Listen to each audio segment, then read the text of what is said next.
Welcome to the Clemson Dubcast. It is Wednesday, December 3rd, start of the early signing period in college football. At TigerIllustrated.com, we have all the details, all the scoop, all the intel from our decorated recruiting reporter, Paul Strelo. Also, Dabo Swinney going to have a press conference at 11 a.m. So we're going to be on this throughout the day. Plenty of other stuff going on with Clemson football, of course. Some big decisions Dabo Swinney is going to be making with his full-time on-the-field staff, plus some support staff changes, perhaps. The best place to go for it all, TigerIllustrated.com of the On3 Network. So this podcast has been going since August of 2018, more than 770,000 downloads of more than 340 episodes. And my great friends, Blake Smith and Brooke Archenhold at Parham Smith Archenhold Law Firm, have been a part of it for every single one. They are longtime Clemson people, and they give you the experience and the results you need. Their team can help with personal injury and medical malpractice cases. They currently serve North Carolina and South Carolina with offices in Greenville, Spartanburg, and Charleston. If you or your family has been injured, I want you to help you get the compensation you deserve. Schedule a free consultation by calling 864-301-8767 or by going to parhamlaw.com. That's PARHAM law.com. Celero Commerce, formerly known as Tandem Payment, is a full-service integrated electronic payments provider powered by leading-edge technology. Celero provides a wide array of merchant solutions, simplified payments. They make onboarding, taking payments, maintaining risk management and compliance, and getting support quick and easy. At Celero, they're all about helping you achieve sustainable growth as a business. Taking payments isn't the only thing your business needs. With Celero's solutions, you can manage inventory, sell products and services via social media, schedule staff, track sales, get reports, and much, much more. Find out more about Celero at celerocommerce.com. That's CELERO commerce.com. Okay, some of y'all might have heard the story by now of Tron Foster, the 23-year-old who passed away Saturday evening after a long battle with cancer for most of his life. He wanted to go to a Clemson football game. He wanted to meet Dabo Swinney. He wasn't able to make it to the game because he wasn't feeling well. Family had to go back home, but he was able to meet Dabo Swinney. This heartwarming but heartbreaking story was first brought to light by Chris Clark of Gamecock Central. So the interviews we're going to do today are with Russ Lloyd, Gamecock fan, longtime South Carolina supporter who facilitated not just the meeting with Dabo, but a big tailgate for Tron Foster and his family to come down from the Upstate. We're also going to speak with Christina Kyle, who was Tron's teacher way back when he was in the 6th grade. Also, Christina's husband, Wayne, and their son, Caleb, who was a great friend to Tron and drove thousands of miles with Tron over the years as they went on fishing trips. Wayne called Tron basically his 6th son, and Caleb and Tron were really like brothers. So we're going to start with Tron sharing his story from an interview on the Straight Up Fishing app, a community roundtable that he participated in. And then we'll lead into the more recent words from Dabo Swinney and their exchange and visit on Saturday, and then his press conference. And then we'll go right into the interviews with the aforementioned folks. All right, here we go. Enjoy. When things you talked about some of the adversity, and really, when did that story start of like your path and your journey of, when did adversity start to kick in for Tron? Oh, probably when I was actually 6. I was pretty much an average kid, I guess you could say. Well, average, Roddy Ramutch's little boy. So, like, I was very into sports and all. Then I had a little accident with my cousin. We were actually playing in the yard, and I got hurt, which actually made me end up going to the hospital and finding out I had bone cancer. So went through that for about, maybe 2 years. Then got into remission. Spent about a year in remission. Went for a yearly checkup and found out I had leukemia. So that was a bit of a setback. And then went through all that. And then found out that my knee replacement I had for my bone cancer, there were some complications. But I also had complications with my breathing. So I had to figure that out. which let me get my leg amputated. Oh, And then graduated high school, and maybe a year out of high school, found out I had skin cancer. So that was another one. So total 3 cancers and a amputation. Smallbird, we drove over today. For him to come, he's never been to a Gamecock and Clemson game. Oh my goodness. He's a true Clemson fan. Oh, I love it. I love it. Here, I got something for you. Oh, yeah. There you go. Here, I want you to hold on to that right there. All right? Hey, listen, God loves you, okay? All right? God loves you. I appreciate you being here today. All in, baby. Hey, have a Thank great you so day. much. Yeah. I got to meet a young man named Tron before the game, and hopefully he's smiling. I know I think he's maybe hospice right now, and I got a chance to meet his mom and dad, sisters, and he was in a wheelchair when I came in here for the game, and man, bundled up in a blanket, and it just blessed me to be able to see him, and so just want to give a shout out to Tron and tell him go Tigers, and hope he was able to have a smile on his face today. So just again, happy for our fans. All right, joined by Russ Lloyd. And Russ, first of all, I have to say I got your voicemail earlier when I called, and we were playing a little phone tag, but your voicemail message announcement, whatever you want to call it, really struck me. Can you recite it, please? Because I wish I would have recorded it. Well, thank you very much. I actually stole that. That's not original. I stole that off of Dr. David Jeremiah's broadcast one time. I'm trying to remember it myself now. I recorded that thing years ago, but I believe it's doing senseless act. Can I just recommend that you would do senseless acts of beauty? And let's see, was it senseless acts of beauty and what was the other part? Maybe I can call you back and you don't answer. And I can Yeah, exactly. Yeah, let me see. Senseless act. You'll have to correct all this part and put it back together here in the podcast. But random acts of kindness and senseless acts of beauty. So I got that off of David Jeremiah's broadcast years ago. I've had that on my machine probably 15 years now. Well, I can't think and of it's a good motto and a good thought process to live by. Yeah, I can't think of a more perfect encapsulation of your part in what happened Saturday to sort of sum that up. Well, I appreciate you saying that. And, you just live subconsciously that way. Got to come out. I'm a man of faith, so I try to live my life that way. Certainly not perfect in any stretch of imagination, but, like to demonstrate Christ in everything that I do. We're going to get into the important part here, but I guess maybe as a way of letting you know how I sort of stumbled on this, somebody on our message board made a post sharing a thread from the Gamecock Central message board that was started by Chris Clark, who longtime writer for Gamecock Central, who shared the entire story. He had reached out to me earlier yesterday, meaning Monday, asking me if Dabo knew that Tron had passed away that evening. And so what really struck me is just like the rivalry is so bitter in so many ways, so irrationally bitter, so much hatred. And when you see people, on Clemson, on our message boards, just coming together with people from the Gamecock Central message boards, people, Gamecock fans who say, I can't stand Dabo, but I'm starting to rethink my opinions of him based on how he handled that and based on how he handled the graceful way that Dabo handled, talking about Shane Beamer, his friend, and how he diffused a little scuffle there on the field after the game. And my main takeaway is just like, gosh, what I know that hatred is sort of the main ingredient of a rivalry, but there's a way to be fiercely competitive while also having grace. Does that make any sense?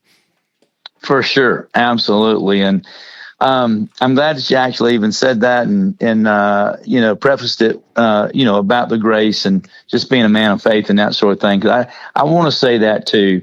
In this whole situation, I was just trying to be a very small part, of being a blessing to this young man.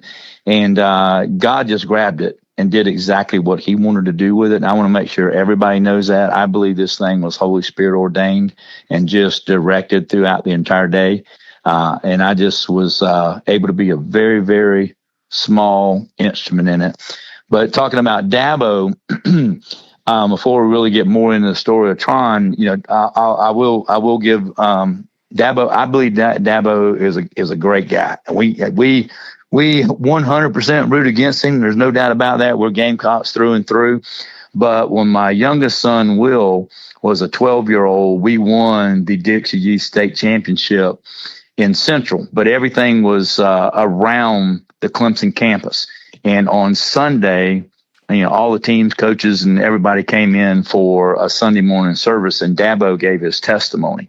And in that morning, there wasn't a dry eye in that place. And I was before Dabo was the head coach. I think that was back in 2011 or 12. I think it was. I believe. I mean, I believe Dabo was still either the wide receivers coach or he might have just been promoted to like an interim or something like that. But none of us knew who Dabo was. I can tell you that.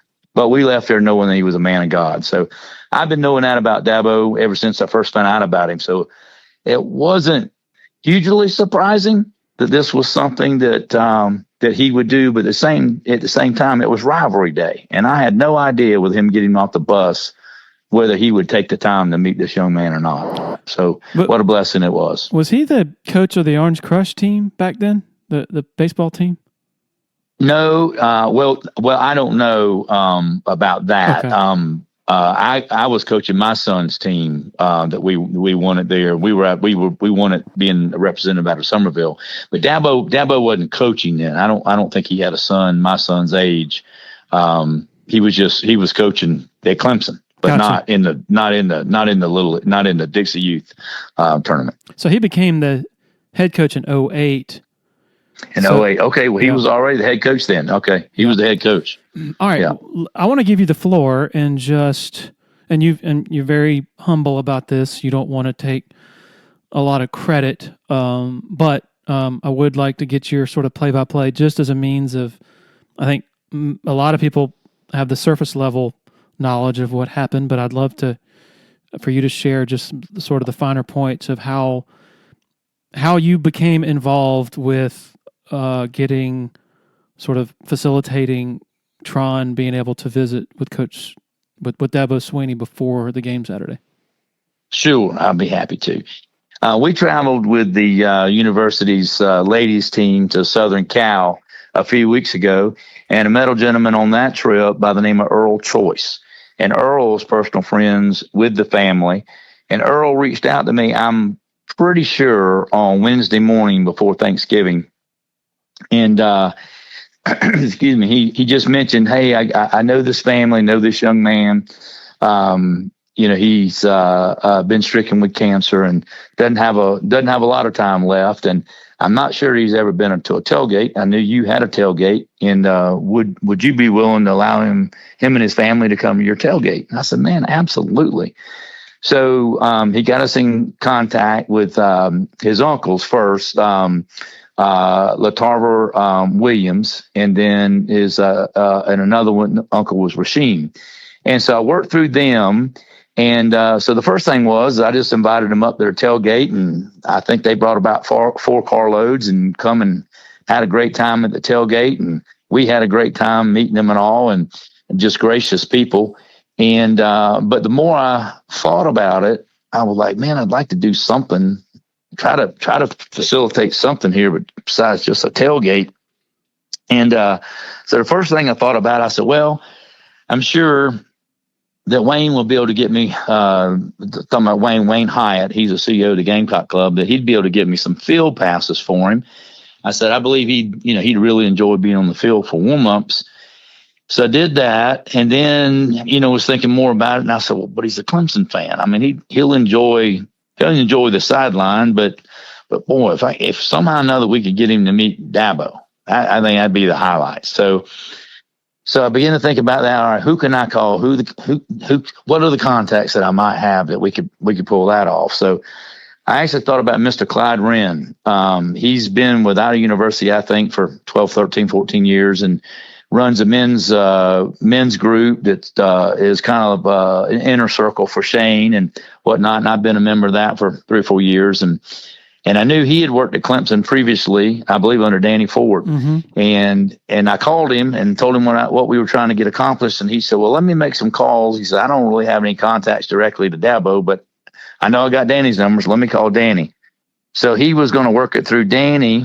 And then Danny, I believe Mr. Clyde said a gentleman by the name of either Woody or Wally Woody McCorvey. up there was supposed to get with Dabo. And he called me Saturday morning though, and he said, Russ, he said, man, I don't know how this thing's going to work. I haven't gotten back a confirmation call that it's gotten to Dabo. So I don't know whether Dabo's expecting this or not. He said, the only thing I can suggest for you to do is just have the young man close to the bus, and maybe when Dabo gets off, he might acknowledge him, or spend a few minutes with him. And so I got with Simone Keller, which is our beautiful representative from the Gamecock Club that does the credentials and all to get you on the pregame, on the sideline and all. And I called her and asked her, I said, would you be willing to take this young man and his family and have him right there at the bus? And I said, if somebody happens to get off the bus before Dabo, just pull them to the side and whisper in their ear what we're trying to do.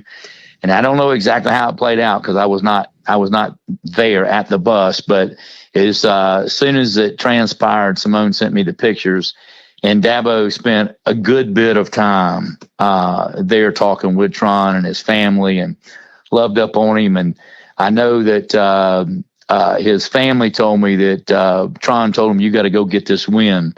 And Dabo said, you can count on it, and we're going to go get this win for you, Tron. So I thought that was awesome. That was kind of preeminent there. And then, for Dabo to have struck a nerve with Dabo and for it to mean as much as it did for him to shout him out in his post-game presser, I thought was maybe the biggest thing. Tron's family reached out to me Saturday evening and to let me know that he had passed about 9:00. But they told me, he said he saw the presser and said he was grinning from ear to ear. And he said, now I'm famous. And a couple hours later, took his last breath.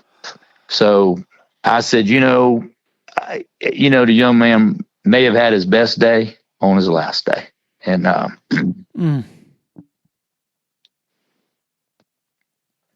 it was very humbling to be able to be just a small part in that.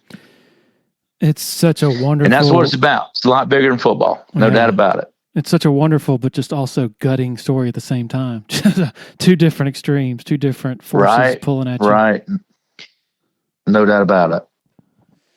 And the interesting sort of insight into, you're calling all these people, trying to pull these strings to try to get attention, try to arrange a meeting. The funniest, not funny, but most, I don't know, sort of the story of Dabo is he's so accessible that really the best piece of advice is just show up. He'll notice you, like that's just who he is. And so tell me. Well, I can attest to that. I mean, on Rivalry Saturday, if he would do it on Rivalry Saturday, he'll do it any Saturday. You said 4 carloads of folks came. Yeah. Are they, is it mixed Clemson, Carolina fans, all Clemson?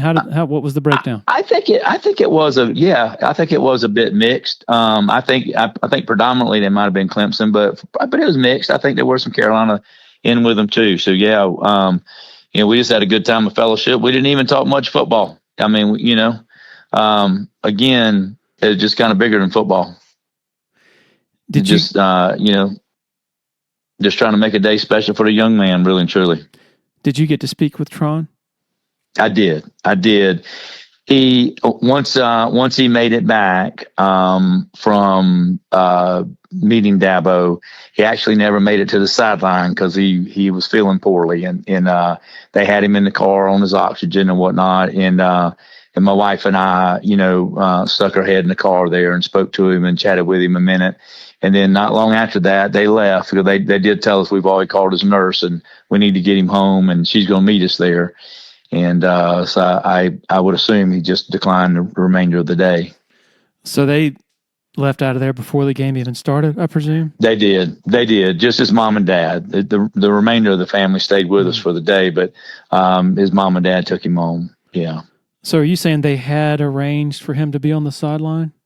Mm-hmm. Yeah, he was going to be on the sideline, but I don't believe he ever made it to the sideline.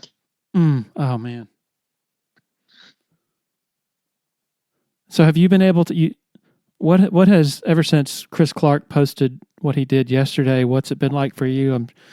You said you've been getting lots of calls and such. I've gotten, dozens of calls and texts and shout outs on Facebook and emails from actually one of our ladies from our city administrator's office sent me an email this morning. She said, I don't really know you, but I've talked to you on the phone before, and I know you do a lot in the community, whatever, and I just want to take the time to share with you that I've heard about the story and what a blessing it was.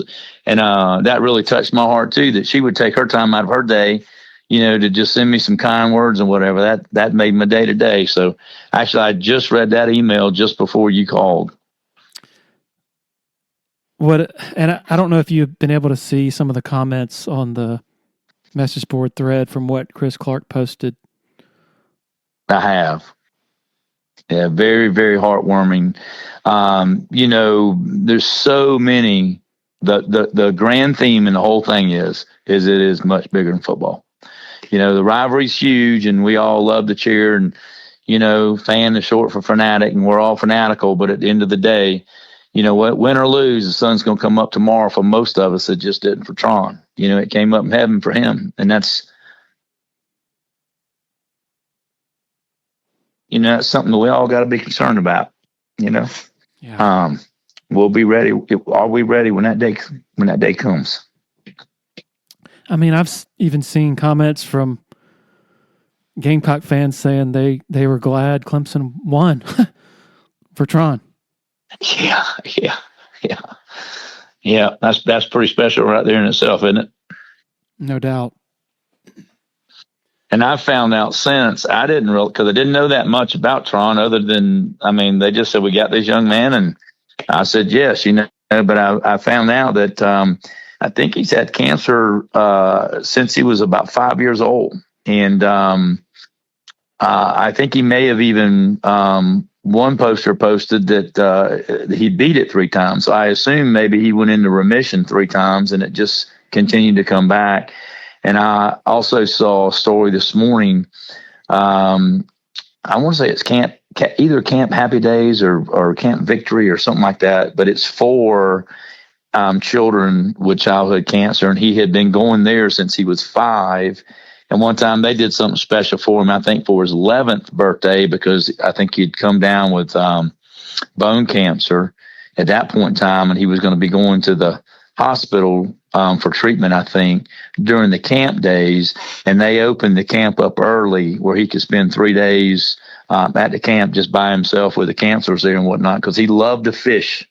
He loved to fish, and Make-A-Wish Foundation, I think for his 10th birthday, gave him a Clemson John boat, all rigged out for fishing and whatnot. So the little fella's had it tough, man. He spent a life. He spent his entire life. I believe they told me he was 23, and he spent his entire life battling cancer. And seemed to have a great attitude the whole way. Oh, man. From everything that I've heard about him, saw about him, other people commented on her that they had known him since childhood, and he had a fighting spirit and lit up a room wherever he went. And I saw the video of him when he was a little fella at 10 years old. And you could tell then he just loved fishing and just had a big grin, big smile, looked like he had a big personality. Well, Russ, thank you for your time. And of course, thank you for your facilitating of something that ended up being truly special that many, many, many people can now appreciate. Well, I sure appreciate you reaching out too. And it's been very humbling just to be a little tiny part of it. Listen up, Clemson Tiger fans. Founders Federal Credit Union has a new office right on campus in the Hendricks Center. We're here to serve you with the financial tools you need and the personalized service you deserve.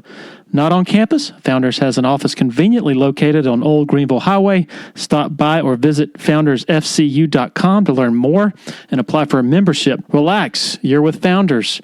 Federally insured by NCUA, membership qualification required. As president of Harris Home in Anderson, South Carolina, Scott Junkins knows all about foundations and how to cover them beautifully. His client list includes Clemson University, BMW, and Greenville's Floor Field, along with thousands of homes and businesses throughout the area. Harris Home was previously Harris Flooring, but the next logical step was to expand beyond flooring and manage complete interior renovations. Scott has assembled an expert team that completely manages every step of any redesign project, from ideas to finishing touches with both residential and commercial projects. Open the door to more by going to discoverharris.com or by calling 864-225-8631. All right, and I'm talking to the Kyle family.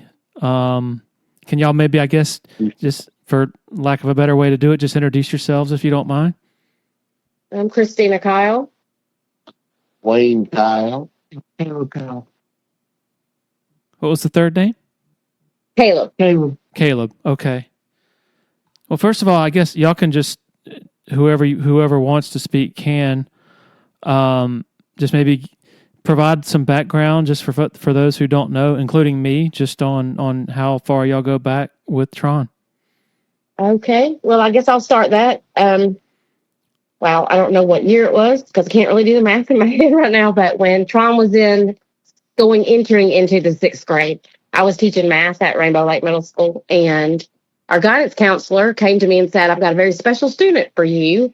And that wasn't all that rare. You know, we've had students before that had illnesses and things. And so I didn't think a whole lot about it other than, okay, you know, let's get the details. And so his mom came in, Ashley, and sat down with all of Tron's teachers and began to tell us that he had been in the hospital for a year and had fought leukemia and some of the other battles that he was having. And at the time, there wasn't a teacher that left that room with a dry face. We were all just bawling because his story was just so, heartbreaking because he was so young. And so he was in my math class. And when he finally got to come to school and we got to know him, and one time I was talking to him and, asked him, just getting to know him, what he liked to do. And he said he liked to fish, but he didn't really have anywhere to go at the time.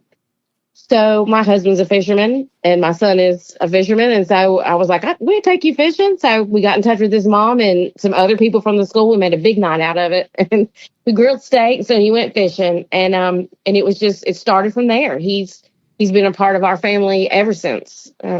Birthdays, Christmas, all the holidays, all the good times he's had and the difficult struggles. We were there and have been there with him.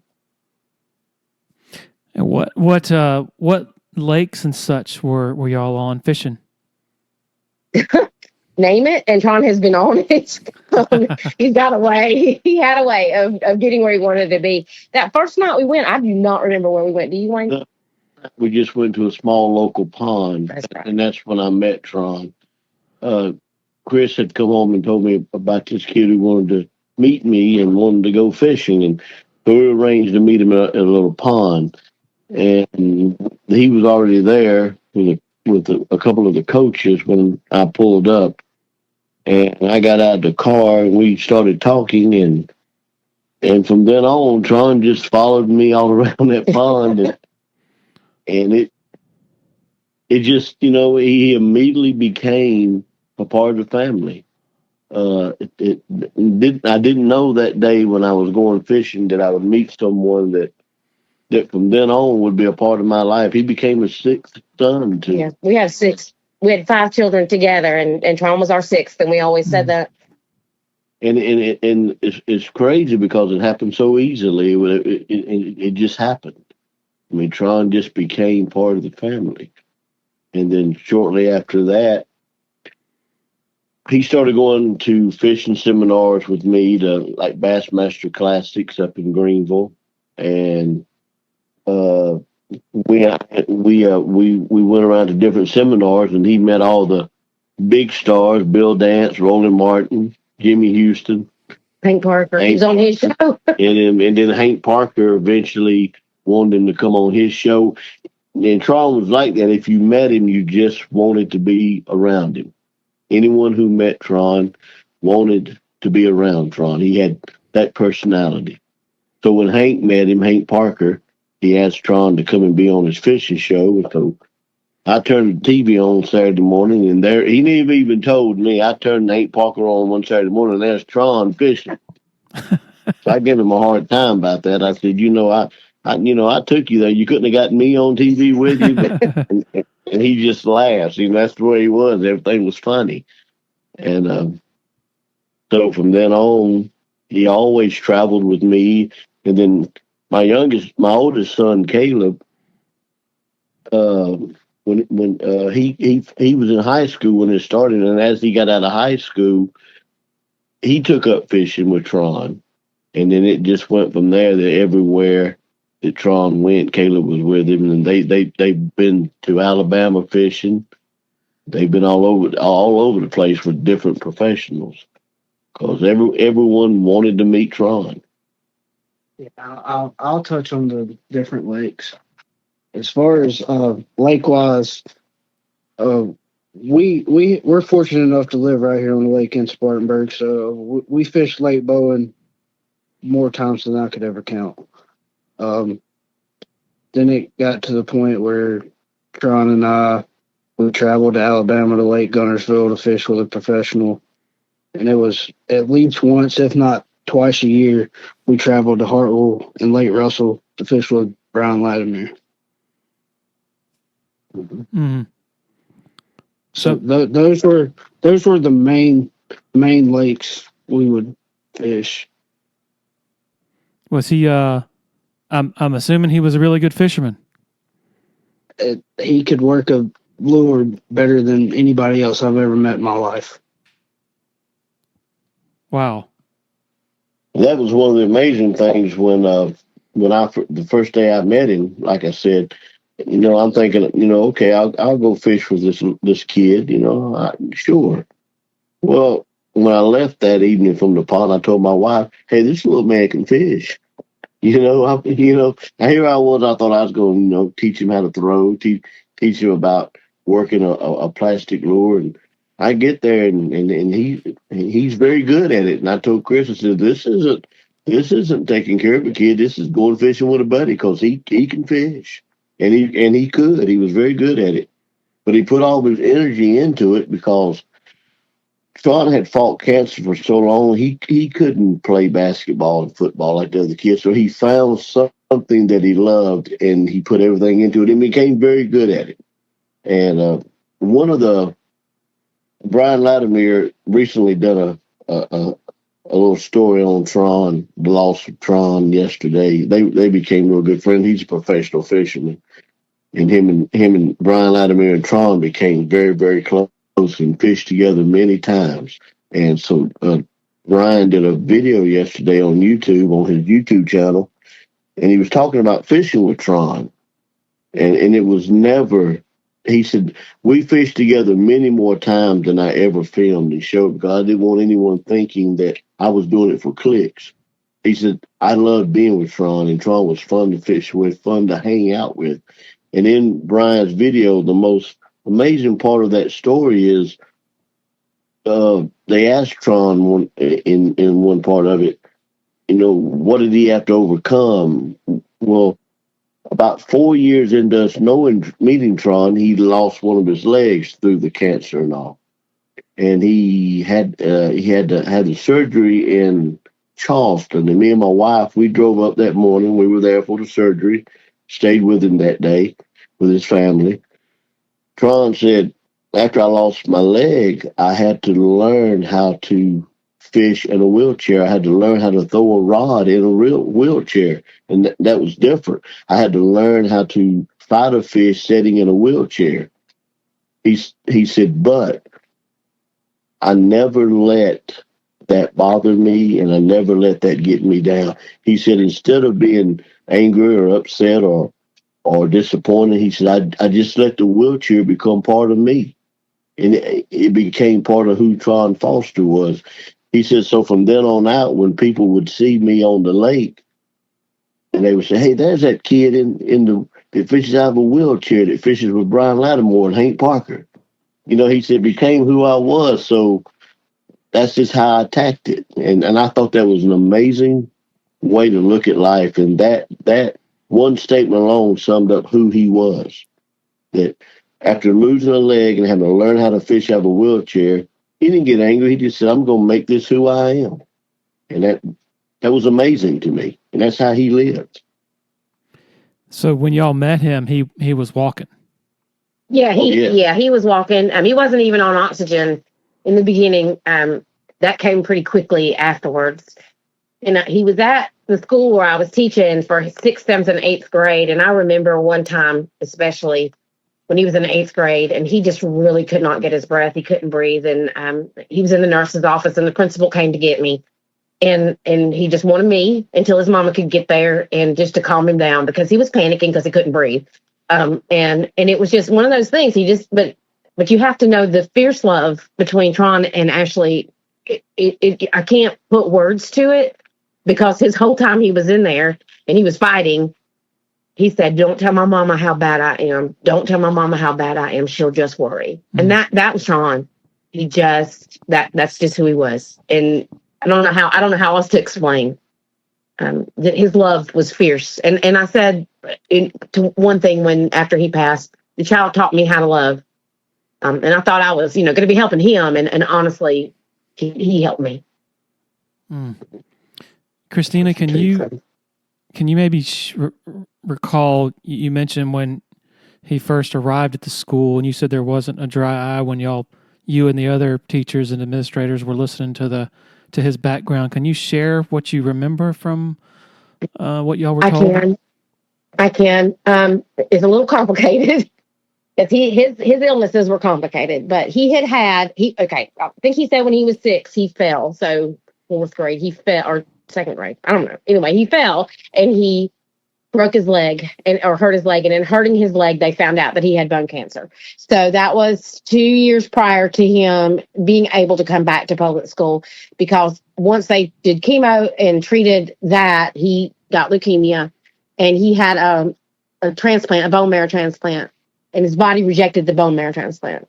And from that, he got graft versus host disease, if I said that right, which caused a lot. Some people get that, but you can kind of contain it. With Tron's, it never got contained, and it was with him the rest of his life, and it caused lesions in his lungs, on his face, on his skin, and some pain. It caused a good deal of pain as his body was rejecting those foreign cells. So it caused his breathing to be difficult, and they had told his mom at the time that he could have a lung transplant and possibly live another 5 years, but they couldn't guarantee it. And she said, I'm not putting my son through that. And that's what she shared with us that day, that he was coming in. He had been in the hospital for a year prior, and that he was just coming back to public school, and she just wanted us to know, what he was up against. And she was so full of love, and we were all just ready to meet him and take care of him. And the thing is, he took care of every one of us. I've heard from every one of those teachers, and since he passed, and they're just like, I'll never forget him. And so he went on through. I'm sorry. Go ahead. Were you about to say something? No, that's fine. That was my husband. But he went on. And he was out for most of his 10th grade year when he had his leg amputated because his immune system was so compromised. So I was fortunate enough to get to do his homebound. I got to teach him in 10th grade as well, but he was at home. And then he graduated. And I'll tell you this, he graduated during COVID. So there were limited people allowed to go, and, families were spread out. You know how that went, but they live streamed it. And Tron, by that point, had a prosthesis, but it hurt him. It gave him a great deal of pain, and he really didn't like to wear it. And his mom said, you're going to walk across that stage. And so he rode his wheelchair up to the edge of the stage, and then he stood up and walked across it. I was bawling. Wayne was bawling. Caleb was at work. He was crying. the whole place was cheering for him as he walked across. I will never forget that because that was such an accomplishment and a feat for him. But he did graduate. And then he went on and did a year at SMC, I believe. And do you happen to have video of that graduation? I do somewhere. Yeah, we can find it and get it to you. I know his mom has it. If I don't, we can get it to you. How far did y'all live from them when you knew them and started having the relationship with them? Both of us in Bowling Springs. Okay. So not far. Okay. Yeah, one of the things that struck me as I looked at his Facebook page and such is just how many people loved him. Like, he's very, very popular. Yes, he was very loved. I'll tell you something else, and this is why Wayne and I have reflected on this. When I don't know how many years ago this was, but it was before he got it. He did have his driver's license, but before he got his driver's license, he had asked us to take him Christmas shopping for his mom. He wanted to get his mom a bracelet, and he knew exactly where he wanted to go, and he knew exactly what he wanted to get her. And so he made us go to dinner. We went to dinner at his favorite place, which wasn't our favorite place, but then we went to eat. And while we were at dinner, people kept saying, "Oh, hey, Tron. Oh, hey," everywhere. We go to the mall, to Penny's, and the same thing kept happening. And finally I said, "Is there anybody you don't know?" And he said, "I'm famous." And that was many years ago. He just was. And just people just loved him. And you can see that by the outpouring on social media. I mean, I know you hear that about a lot of people, but I have no way to tell you how many people knew him and how many people loved him.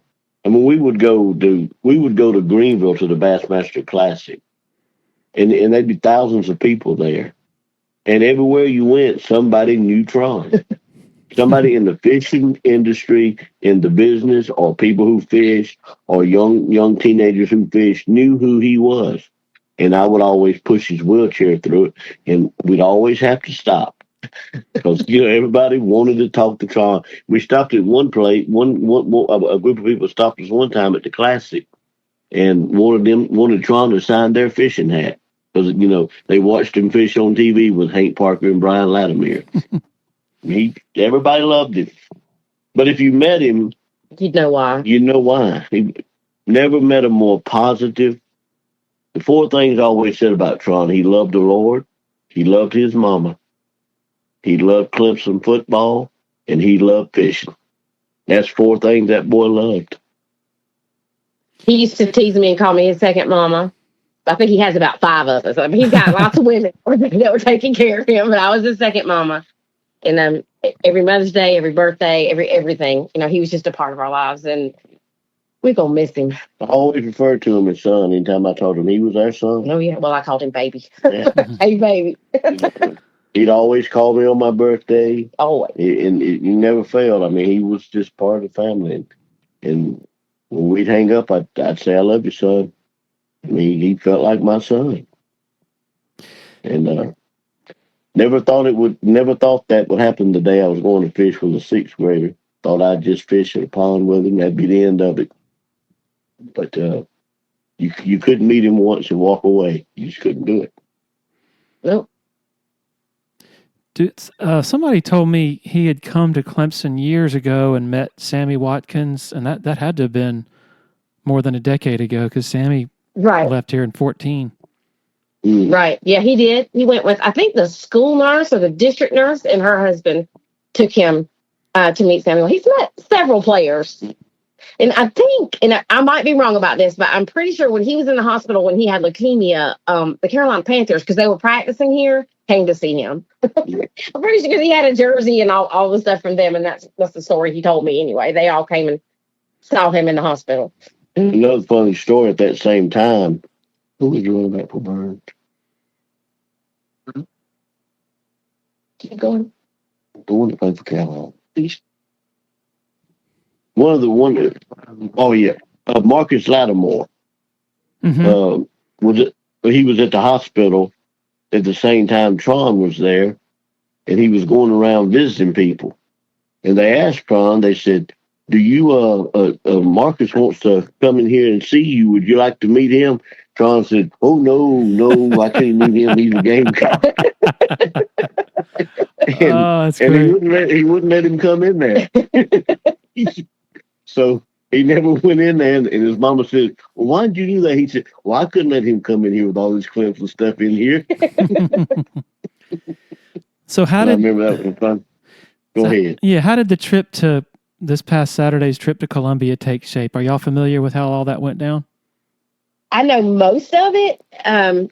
Which Wayne and I have one regret. We were supposed to go, and we didn't, and that is definitely a regret. But from what I can gather, and I can't give you names because I don't remember the names, but his aunt's husband was on the plane and met a guy. I guess the guy that had the tailgate, and they were talking football, and they exchanged phone numbers. If you're ever in the area, we'll get together, that kind of thing. And we knew that Tron days were, limited, and they just arranged for the tailgate to come, but they really wanted to arrange for Dabo to be there. And I think they just decided that they would plant him right there where Dabo was going to be getting off the bus. And well, they got in touch with someone who got in touch with someone. Yeah, those people that knew each other. Yeah, and everybody, Carolina and Clemson, just worked together, which is amazing.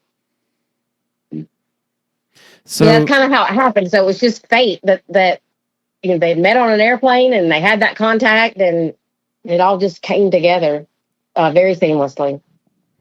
And this Tron used to go with me and Caleb all the time to Fan Appreciation Day. So we would go to that every year, and Tron would meet. But met Deshaun Watson and that whole crowd. Tron was always there for Fan Appreciation Day with us. Had he ever met Dabo before? I think he met him many, many years ago when he first got there. He was very young. He met Dabo one other time, but Tron was very, very young.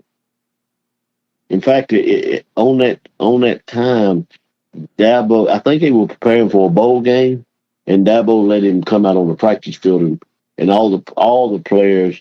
Dabo had got in a huddle. I remember the story now. Dabo had got the huddle and told the players after practice about Tron, and told them that every one of them would go over there and speak with him and spend time with him.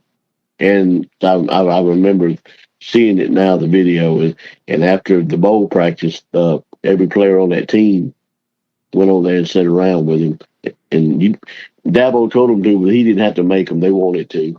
Mm. And so he wanted to go Saturday because he had never seen a game in Columbia. He'd never seen a Clemson Carolina game in Columbia. And that was what he wanted to do, and it happened. So amazing. And it was my understanding they had to leave to go back before the game because he wasn't doing well. Yeah, he called us, which that's the thing that kind of gets us. He called us that day, and he told us he met Dabo, and that he had to come on home because he was having trouble breathing. And so he just watched the game from his room in his bed, and called us after the game, and we were chatting, and then Dabo did his thing on TV, and his mom showed him the video, and it wasn't long after that, and he was gone. Just gone. Said he asked his mother to go in there. Dabo gave him a cross, I think a silver cross, a pendant. And he asked his mom to go in there and get the cross Dabo gave him. And he was listening to the press conference where Dabo shouted out to him. And then he looked up and kissed his mother on the cheek, and he was gone. He was gone. Mm. I heard that when he heard the Dabo mention him in the press conference, he said, "Now I'm famous." Yeah, that's what he said. But I think he already was. He just didn't realize how famous he was. He knew. He knew. Maybe he was just more famous after that.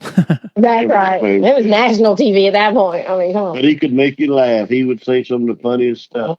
And from this little guy in a wheelchair, it would come out of nowhere while you were on the boat fishing. And just the things he would say, funny. He just kept you laughing. So. Y'all might have heard Dabo has said for years, one of the sayings he has is the only disability in life is a bad attitude. Yeah. Yes. And it just seems like Tron was such an example of what Dabo's talking about. Absolutely. I can count on one hand how many times we would have talked that he was scared and upset And that was mostly, before an upcoming surgery or a procedure that he was afraid of. But other than that, there wasn't a time when we talked that he wasn't just, how y'all doing? Are you good? Everything all right? How's Mr. Wayne? How's Mr. Caleb? It always upbeat and ask about the dog. He's the only one of our family that really loves our dog. He started feeding him jelly beans when he was a puppy. And he just things like that, just who he was. That's why I brought up the part that was in Brian's video of when he lost his leg. I mean, he immediately went to, okay, I'm going to make this who I am. This is just another hurdle. Mm-hmm. Life's okay, and that's the way he was. No upset, no getting down on himself. Okay, I've lost a leg. Now, how do we deal with this and make it good? And that's what he did. And I'm going to tell you something. Not a lot of people know this, but the day they took his leg, he had so many problems with his lungs, and had a procedure prior to that they had difficulty getting him off the ventilator. So they had made the decision that they could not put him to sleep to take his leg. So he had a sheet up, kind of like you have with a C-section, and the doctors were on the other side of it. And he had plenty of medicine so that he was out of it. But Tron had a set of, what do you call them, earbuds, and he watched fishing videos while they were on the other side removing his leg. Mm. I know. You can't know how strong a person he was. Mm-hmm. Not long after he had got just the way he was, not long after he got home after losing his leg, it was probably 2 or 3 weeks.